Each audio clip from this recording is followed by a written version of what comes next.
Sebenarnya kan sama. Jika beli motor hari ini 20 juta, gitu ya, besok pagi harganya 19 juta, kemudian kalian jual, lah kok maunya beli 20, sekarang 19 kok dijual. Nah itu kemana dong duitnya yang 1 juta? Yang nguap.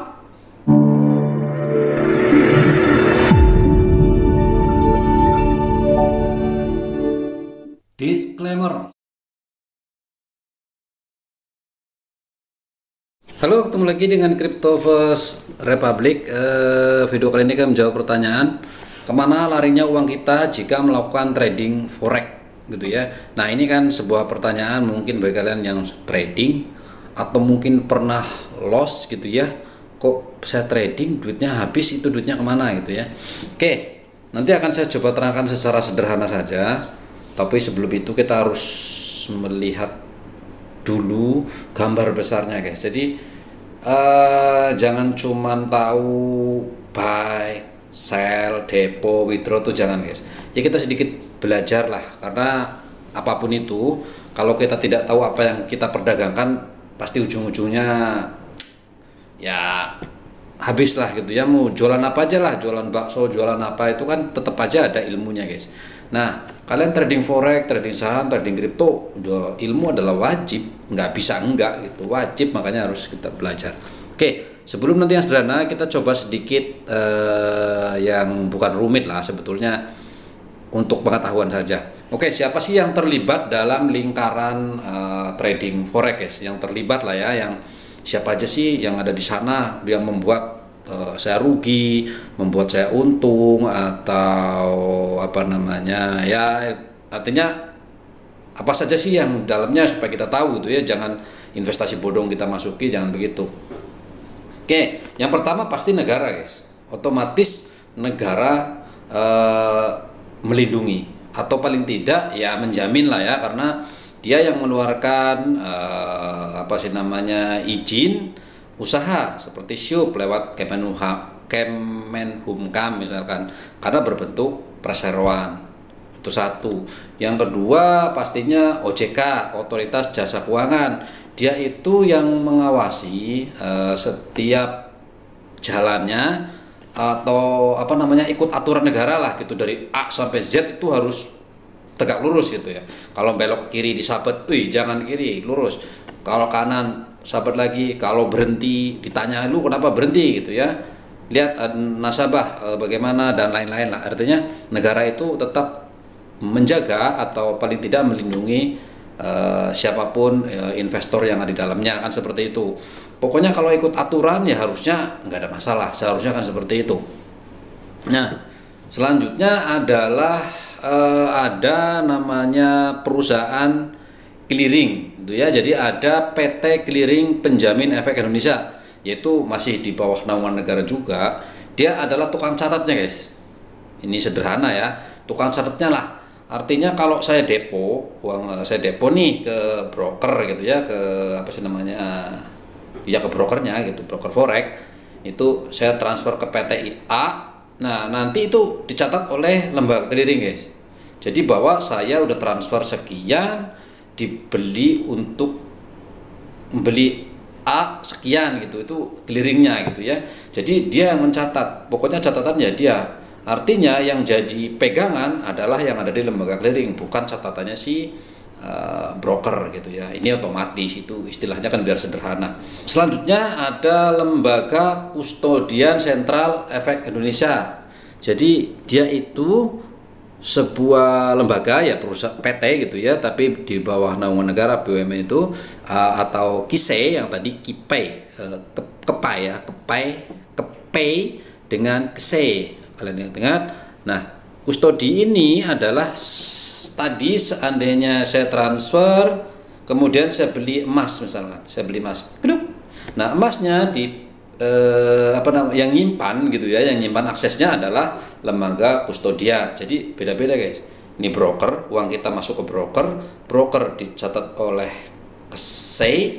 KEPAI, lembaga clearing, kemudian setelah dibeli dimasukkan ke kustodi. Jadi seperti itu. Nah begitu juga kalau dijual, saya mau jual, sell.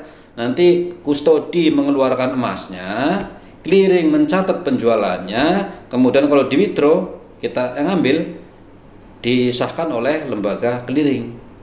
Jadi si broker harusnya tidak bisa ngotak-ngotik duit kita gitu ya, duit kita transfer ke sana ke broker kan, ke rekeningnya si perusahaan.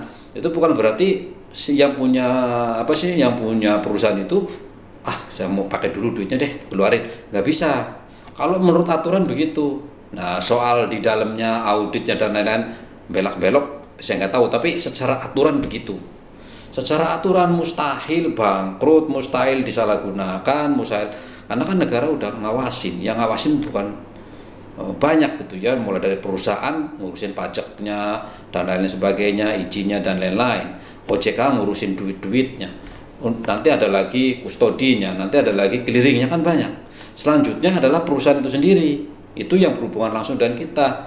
PT yang punya izin untuk menjual dan memperbelikan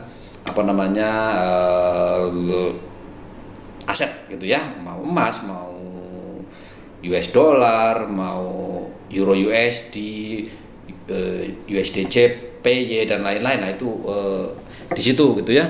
Kemudian ada juga lembaga Bursa Efek Indonesia, di mana dia itu juga sebagai patokan, tapi itu untuk saham. Kalau untuk forex saya nggak tahu termasuk apa enggak ya, tapi kalau di saham itu tambah satu lagi BI, Bursa Efek Indonesia. Nah, setelah itu baru kita gitu yang terlibat ya, kita sebagai orang yang mau trade gitu ya, kita mau beli emas, kita mau beli indeks saham, kita mau beli euro USD lah, apalah semua di situ ya, kita harus punya duit. Nah, syarat kita cuma apa ya? Kita cuma yang penting punya duit gitu ya. Punya duit, kita beli emas, nanti kalau naik kita jual, udah begitu saja. Gitu ya. Nah, prosesnya seperti tadi ya. Jadi negara kemudian ada yang mengeluarkan izin perusahaannya, kemudian ada yang ngurus ngawasin uang kita gitu ya. OJK itu kan ngawasin auditnya, dia akan ngawasin si brokernya, ngawasin kustodiannya, ngawasin clearingnya dan lain lengkap guys. Dia seperti itu. Jadi harusnya uang kita tuh aman. Seandainya taruh di sana peluk aman harusnya. Harusnya nggak ada broker yang main-main dengan uang kita gitu. Seharusnya sih begitu. Pokoknya kalau resmi harusnya enggak. Makanya ini informasi saking banyaknya informasi, kadang-kadang kita tuh investasi bodong itu banyak sekali guys. Seolah-olah kripto lah, saham lah, apa semua itu scam, soal itu penipuan dan lain-lain. Ya karena sebetulnya kalau resmi ya enggak gitu ya. Karena itu ada resminya. Yang resmi itu tadi dia harus diawasi oleh OJK, harus ada PT-nya, harus ada lembaga clearingnya, harus ada kustodinya. Gimana ceritanya? Itu kong kali kong 5 lembaga yang besar itu untuk mencuri uang kita gitu, bagaimana caranya gitu ya. Nah kan itu mustahil gitu ya. Jadi asal itu perusahaannya betul ya aman harusnya lah gitu ya. Nah itu gambaran sederhananya guys, tapi di sana di undang-undangnya ada.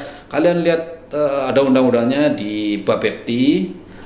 Kalian bisa lihat di bapepti.co.id. Di sana ada undang-undangnya mulai dari Kepres, Kepmen, undang-undangnya, kemudian itu banyak lah, kalian baca persyaratannya apa semua di situ ada. Nah itu adalah cara kalian belajar biar nggak hanya kenal jual beli, loss, nangis, bahagia, tertawa dan lain, itu jangan guys. Jadi harus belajar minimal tahu itu. Ya memang harus tahu itu, tahu produknya. Orang kita jualan masa kita nggak tahu produknya apa, nggak ngerti ya buang-buang duit lah. Kalau ini mah mending nggak usah lah gitu ya, jangan coba-coba lah, mendingan yang penting harus belajar dulu. Oke, kembali ke pertanyaan, balik lagi ya. Oke, ini supaya mudah aja, supaya sederhana juga. Mari kita imajinasikan saja. Berarti ini ngurusin uang yang kita transfer ke broker tadi kemana gitu ya. Kalau di sistem kan dia udah pasti tahu larinya gitu ya, ngawasin siapa tadi udah tahu. Sekarang begitu uang kita ke sana, itu bagaimana? Nah, kita coba imajinasikan saja lah, misalkan di Pasar Senen di Jakarta atau dimanapun kalian berada, kalau ada money changer gitu ya, karena kita ngomongin forex berarti ada kan Euro USD, Euro JPY, US Swiss France, apalagi ya banyak banget lah. Saya nggak hafal kalau itu. Ada emas, ada indeks saham Dow Jones, SPY 100 dan lain-lain.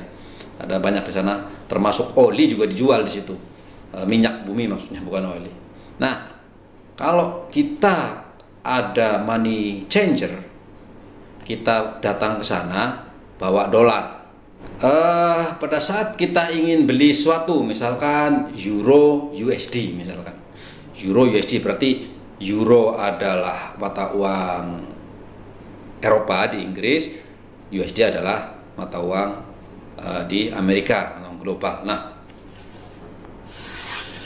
saya ingin beli euro, berarti kan saya ingin beli euro, maka saya datang ke money changer, ke exchange gitu. Kita datang kemana lah, anggap aja di Jakarta, di Pasar Senen tadi, datang ke sana, kemudian mau beli euro USD. Nah, di sana ada di Pampang nih, di Pampang. Nah, harga 1 euro sama dengan 1,1 dolar misalkan gitu ya. Berarti untuk mendapatkan selembar euro, saya harus membayar ke sana sebesar 1 dolar dan 10 sen. Karena 1 euro harga hari ini gitu, anggap hari ini adalah 1,1 dolar. Berarti saya serahkan uang saya 1,1 dolar dan 10 sen, maka saya bawa pulang 1 euro. Gitu ya. Oke, saya bawa pulang lah ya. Nah, si broker itu sudah ambil untung guys dari fee-nya. Jadi setiap kita beli itu ada fee namanya. Kalau di trading namanya spread, ada fee-nya gitu. Udah dipotong lah di atas. Jadi kalau misalkan dia jual 1 euro 1,1, di sana sudah ada sebenarnya fee-nya gitu. Itu untuk keuntungan. Nah, kalau demikian, kemana uang saya gitu? Berarti uang saya ya hanya berpindah kepada Anda. Saya tadi punya 1 dolar, 1 dolar 10 sen. Saya kasih ke Anda sebagai money changer gitu ya. Kemudian saya ambil euronya. Artinya ya berpindah tangan aja guys duitnya. Duit saya ke Anda, euronya ke saya. Oke, selesai kan? Jadi pada saat kita beli ya begitu. Saya beli euro, saya beli emas, saya beli Dow Jones, saya beli apa? Ya, saya beli, duitnya saya kasih, saya dapat asetnya lah gitu, gampangnya. Oke, mari kita teruskan. Imajinasikan dulu, gambarkan dulu. Kemudian entah bagaimana itu seminggu kemudian tiba-tiba euro naik menjadi 1,2 dolar misalkan. Nah, begitu 1,2 dolar, kalian pasti ingat dong, waduh, sudah naik 10 sen. Oke, saya mau jual deh, kayaknya udah untung 10 sen. Datang lagi lah kita ke money exchange. Datang nih, saya mau jual euro. Kan kemarin kita punya dolar untuk beli euro, sekarang udah punya euro, saya mau jual euro dong. Seharga, maka dibeli oleh exchange sebesar 1,2 euro. Kita bawa pulang 1,2 dolar, sorry. Jadi kita bawa pulang dolar sebanyak 1,2 dolar. Oke. Nah, uangnya saya dapat dolar dong. Ya sudah. Di si toko dapat euro lagi gitu ya, kan udah dikembalikan, diputar aja. Karena saya sudah dapat untung, maka ya sudah. Nah, terus si toko rugi enggak ya? Pertama dia jual euro 1,1, tiba-tiba dia beli lagi euronya 1,2, lah ya rugi dong. Nah, oke, di luar fee lah, anggap aja fee-nya nggak ada gitu ya, anggap aja nggak ada. Rugi nggak? Ya pasti rugi kalau yang beli cuman saya sama Anda sebagai exchange. Euronya dia beli berapa kita juga nggak tahu. Yang saya tahu, saya beli sebesar 1,1, kemudian dia beli 1,2 karena sudah saya jual lagi. Nah, itu kan kalau saya sama Anda doang.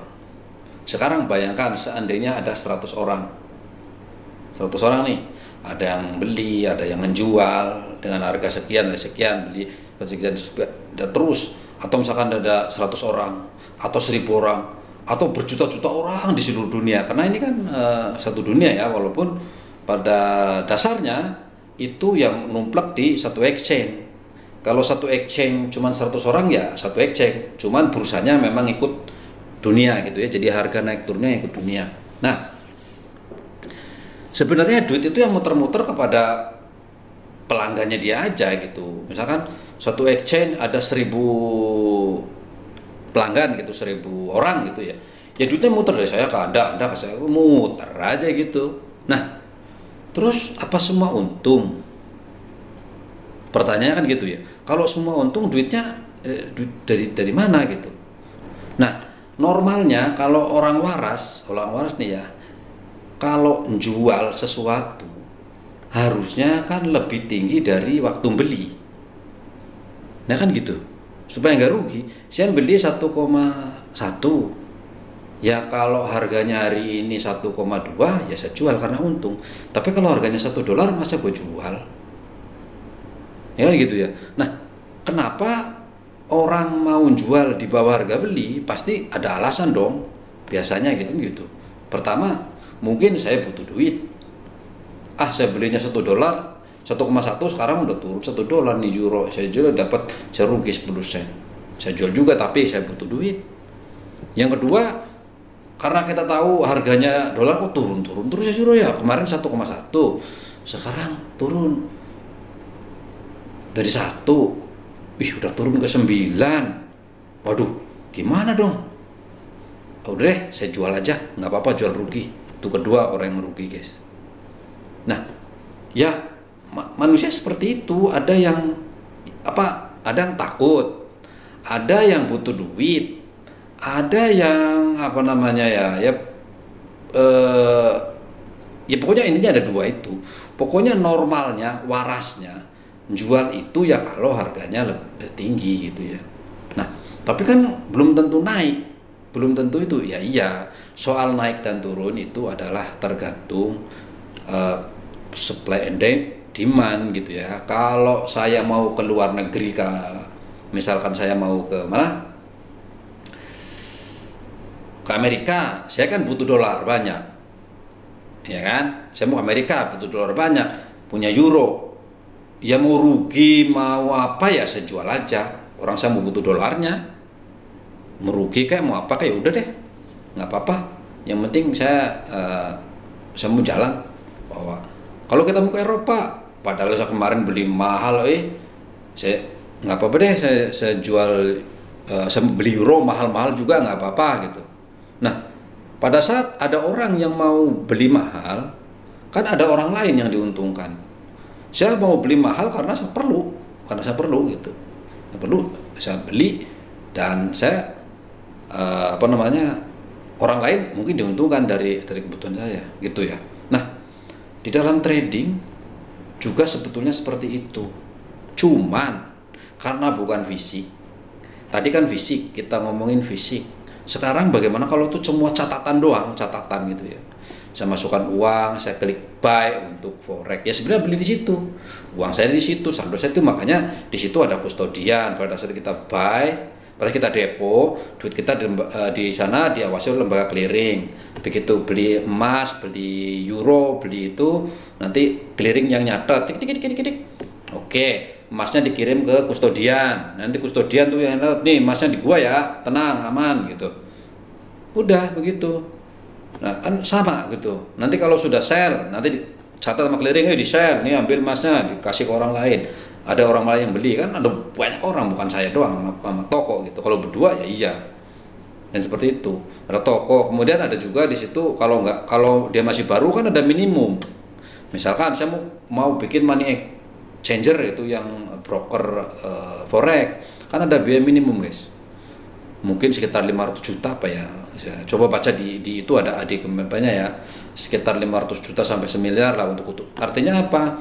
Untuk sebagai lembaga liquidity gitu ya. Jadi kalau ada orang mau menjual emas, ini ada nih emasnya ya sebagai berbentuk catatan uang gitu. Makanya kan karena dia elektronik, bukan bentuk fisik, namanya juga nilai, makanya ada bursanya, bursa dunia yang ikut harga dunia gitu ya. Jadi kalau harganya naik ya dia harga di situ, itu aja gitu ya. Ada orang mau beli harga tinggi, ada orang beli harga rendah, ada orang kan bermacam-macam. Ada yang wih sedang bagus banget nih, saya mau kayaknya euro mau naik, buru-buru beli euro kan, beli, tahu-tahu berut. Gitu. Karena ada yang kayak begitu. Ada yang ketakutan tiba-tiba jual bro gitu. Terus duitnya kemana? Lah kan ada yang rugi ada untung. Loh kemana sih? Contoh lah begini mudahnya. Saya beli motor nih 20 juta. Besok dari dealer nih duitnya pluk gitu. Tiba-tiba besok pagi besok pagi saya jual. Saya taruhnya ke dealer, Pak, saya mau jual motor, nggak enak. Oke, 19, nggak apa-apa. Diterima 19. Kemana duitnya? Yang sejuta. Kemana coba? Ya kemana memang nggak ada gitu. Ya emang nggak ada. Nilainya aja sih turun gitu ya. Lah, kok maunya beli motor 20 juta kok dijual 19 juta ya kok maunya gitu. Nah ya kan si itu nggak mau kalau nggak begitu kan, ya kita mau dijual lagi.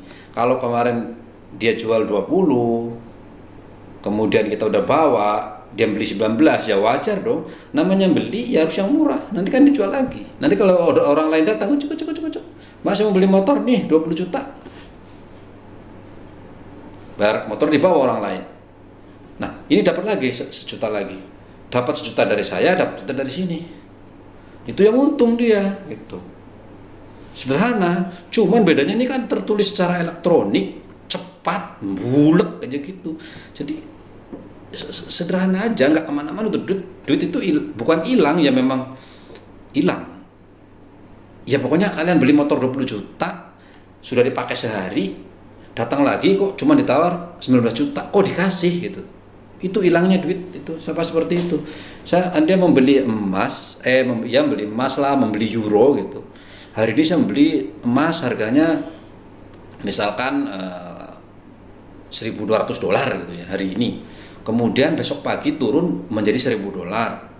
Ya kalau saya kan nggak ngapa-ngapain ya, saya rugi kok saya jual gitu. Lah terus kok dijual kan itu. Kalau motor oke lah saya pakai gitu. Ini sudah beli 1.300, sekarang 1.000, mau saya jual nggak ya? Ya normalnya nggak usah jual gitu. Kenapa mesti jual? Tapi takut turun terus, ya salah sendiri. Saya butuh duit, ya kebutuhan. Seperti itu ya guys. Itu ya, jadi duit itu ya sebetulnya begitu gitu. Yang kemana sih duitnya? Ya nggak kemana, emang nggak ada gitu. Duit nggak ada duit ya, karena nilainya hilang gitu lah. Nilainya hilang gitu. Maksudnya seperti itu. Ada yang mau beli murah, tapi ada juga nanti yang mau beli mahal loh. Sama seperti kan gini, saya beli motor 20 juta, besok pagi saya templek di sana di pinggir jalan 21 juta misalkan nih. Kalau normalnya motor di dealer masih banyak kok, harganya segitu, ngapain gua harus beli yang mahal kan gitu. Tapi kalau barangnya langka ya semua orang beli. Dari dealer nggak ada nih, langsung pakai dah 21 juta, mau nggak? Oke dah, jalan dia dapat untung kan. Dan begitu aja, sama mau diutek-utek kayak gimana, USD kita rugi, mau untung, mau gede dan lainnya ya begitu sama. Cuman karena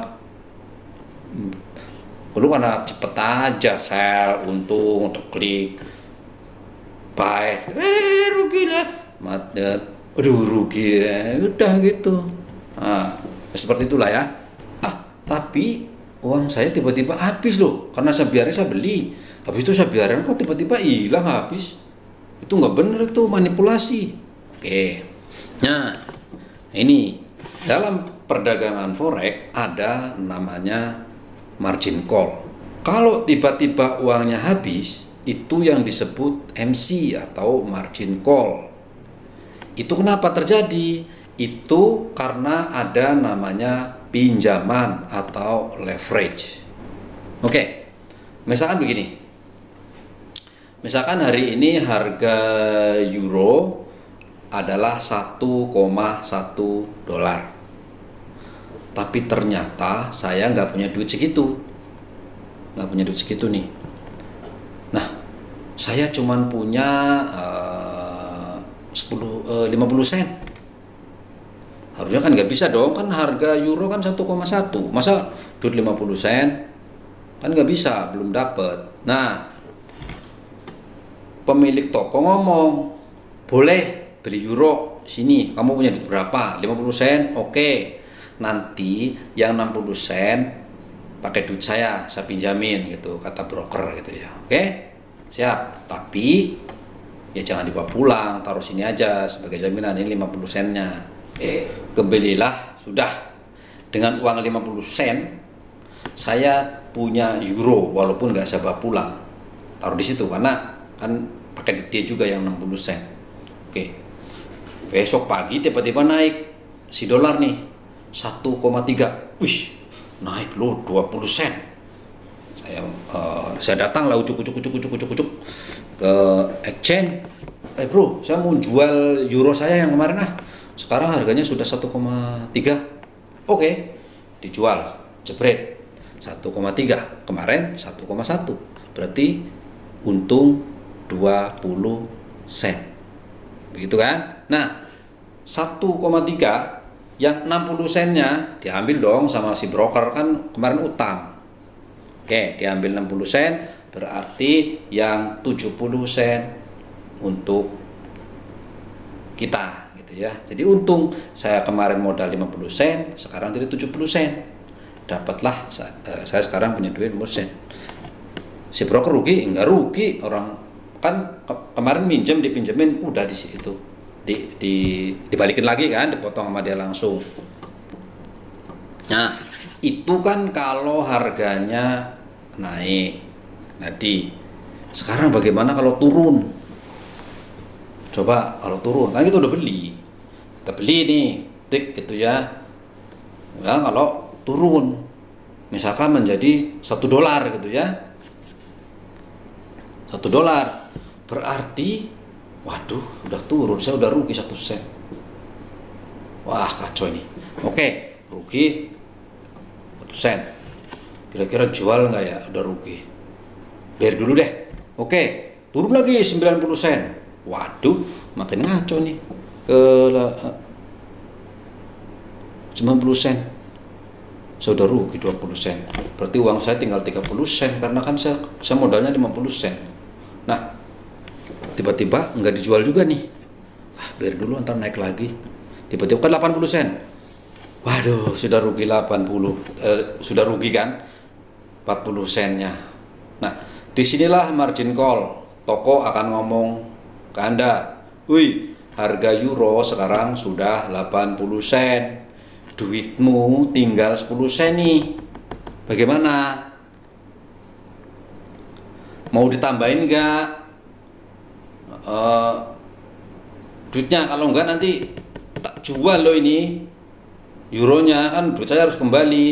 Nah, terserah Anda kan mau top up atau tidak. Kalau nanti mungkin naik ya saya tambahin dulu deh, nanti kan naik lagi gitu. Tapi nggak punya duit gitu. Udah deh, biarin lah. Nah, karena dibiarin, maka setelah mencapai titik 10% dari modal kita, terus dijual paksa oleh broker. Udah margin call tadi loh kan ya, udah margin call, udah MC. Kamu udah nggak mau nambahin, ya sudah saya jual nih, teplek gitu ya. Jadi si 80 pada saat 70 sen itu biasanya di 10%-nya terus dijual paksa sama broker gitu ya. Dijual jebret, 1 euro dijual 70 sen. 60-nya diambil sama broker karena itu adalah uang dia. 10 sen dibalikin, nih uang lu tinggal 10 sen. Biasanya begitu guys. Kalau kita modal 1 juta, biasanya gitu ya, nanti kalau kerugian sudah mencapai 30%-nya, berarti sekitar 300.000, itu dijual otomatis guys, jual paksa. Kalau sampai kita beli ternyata dia turun gitu ya, kerugian mencapai itu, kita yang akan dijual paksa oleh mereka gitu. Nah, begitu ya, kalian bisa imajinasikan lah seperti itu kira-kira. Kenapa sih ada leverage? Di dalam perdagangan forex itu memang ada leverage. Harga emas itu dijual, minimum dijual itu 3 kg emas loh. 3 kg emas minimum. Kalau kalian punya duit, berapa ya? Aduh, harus dikalikan guys. Mungkin 3 miliaran gitu ya. Mungkin nggak perlu pakai utang-utang. Minimum ya. Kalau euro USD itu 100.000 US, berarti 1,5 miliar minimal. Kalau kalian punya uang 1,5 miliar, nggak perlu diutangin, karena memang minimum dijualnya segitu. Nah, tapi kalau kita cuma punya 1 juta, punya 10 juta, sementara harganya 1,5 miliar loh guys, sementara gitu. Kalau nggak dikasih pinjem, bagaimana bisa beli? Kan nggak bisa. Makanya broker itu disitulah dia meminjamkan uang segitu plek. Kok nggak rugi? Ya nggak rugi kayak tadi itu. Selama modal jaminan uang kita di sana masih ada untuk memenuhi penurunan, ya nggak apa-apa, diutangin.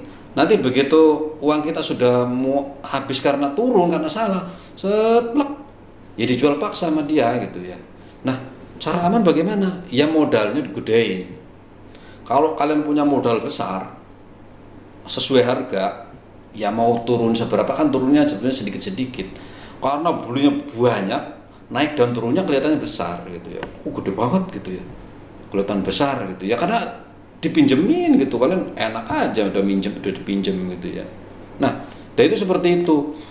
Atau kalian belinya sedikit, modal 1 juta, kalau pengen aman goleman, tidak takut begitu-begitu, kalian pakai cuman 10.000 rupiah yang boleh kalian beli, nggak boleh lebih. Punya 1 juta nih, 1 juta, jangan dipakai buat 1 jutanya, pakai 10.000 aja, sisanya yang 990 biarkan aja di situ sebagai jaminan. Takutnya kalau misalkan kita karena kayak tadi ya, karena kita takut, waduh kok naik terus ya, itu kan yang menghabiskan uang itu kan rasa takut guys, rasa takut, rasa salah dan lain-lain. Sebenarnya kan sama, jika beli motor hari ini 20 juta gitu ya, besok pagi harganya 19 juta, kemudian kalian jual, lah kok maunya beli 20, sekarang 19 kok dijual. Nah itu kemana dong duitnya yang 1 juta? Yang nguap.